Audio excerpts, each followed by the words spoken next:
things that China is doing that the U.S. should be or could be thinking about doing? I think China is building its infrastructure, as any developing country should do. It's learned that that's something that it needs to do foremost, and the U.S. is still lagging behind. China is also spending a lot of time trying to rethink what sort of society it wants to be. But China is still struggling, and you can see this by the number of Chinese who emigrate outside.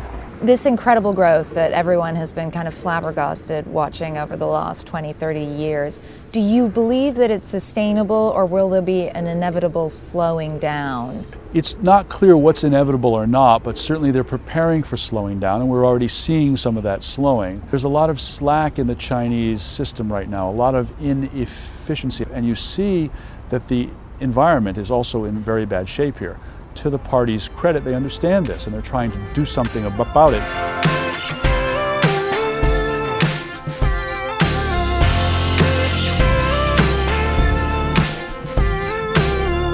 Could you sort of list a few of those basic industries that have been so key to China's growth? There's really not a private economy here. What there are is a state-directed economy. Banks loan to state firms. So much of the economic growth, so much of the infrastructure is driven by the state. So what the government says goes, and a lot of what the success is tied to simply the power of major industries supported by the government at large.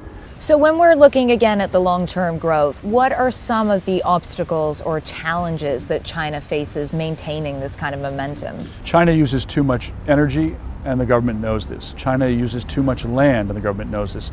China's taking too much of the environment and making it industrial, and it knows this too. So those three challenges, to be able to overcome those, are things that the party's talking about, but they still are way far away from actually resolving those problems.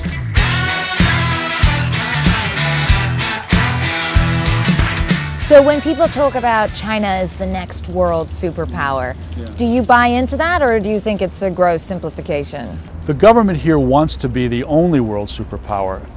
Privately, they understand they've got a long, long way to go. There's a strut, a swagger that they have now. But this is still early days of this century, and the problems that face this country are at least as large as its successes so far. They've got a long way to go, and they know that they have to go even faster and even further. We're not there yet. This is not a sprint. It is a marathon, and the race has just started.